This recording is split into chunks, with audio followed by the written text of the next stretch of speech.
Well, welcome back. We have a story now that will have you flying high on this Feel Good Friday. At 97 years young, Leonard Milholland is proof that age is just a number.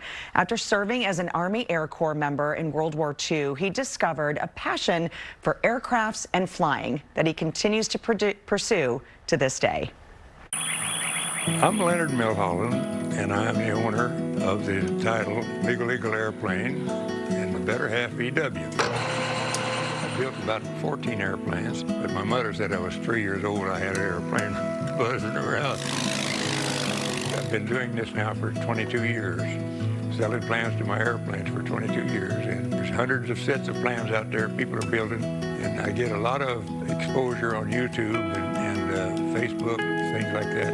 Everybody wants to buy a set of plans for the Legal XL because it's the popular one that's getting all the publicity right now. It's a lot of fun. When you leave the ground, it's a real thrill. And you rush down the runway a little bit and you're in the air and it smooths out and it's really the way I'm flying. I was in my teens. I washed cars, got enough money to get a ride in an airplane, and I loved it. And I was hooked. The war came along, and I enlisted in the Army Air Corp, and I got to be around airplanes during the whole war. I ended up in Panama in a bomb squadron, a third bomb squadron in Panama, in David, Panama. I was responsible for the maintenance on the B-24, and when it flew, I flew with it. And there was a lot to do. It was a busy job. And I rode in the top turret with 250 caliber machine guns, and I got the best view on the plane. When I look at this picture, I wonder what happened. I was fairly good looking in those days. After the war, raising a family was more important than flying. So after the family was raised, my wife and I started flying again. We went down to the airport, took lessons, and bought into an airplane, and we flew all over the United States in the airplane. And I heard they were building an airport out here. In the late 70s, we started building a hangar here on this lot. My wife and I and one friend. It took about 3 years because we had to do it as we got the money. My first wife and I played for about 25 years before she died in '03. And I was single, running around single, and didn't like it. I met Donna, and the wife I have now, and we were married in '05.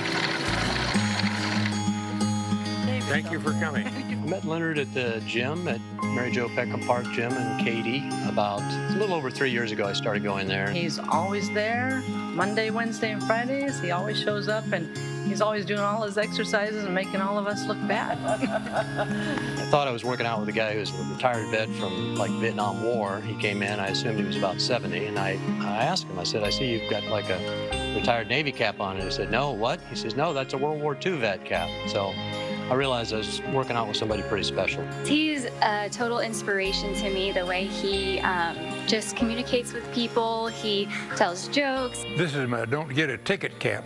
He's always on it. He's sharp for 97, and I'm just very, very thankful to know him and to have him in my life to inspire me every day. Somebody raised the tail back up. There we go. Leonard always, every day he amazes me. The way he speaks so well. He can talk to people. Just to me, he's amazing, and I would love to be like that when I'm 97. That's for sure. Treat everybody like you want to be treated. That's what I try to do.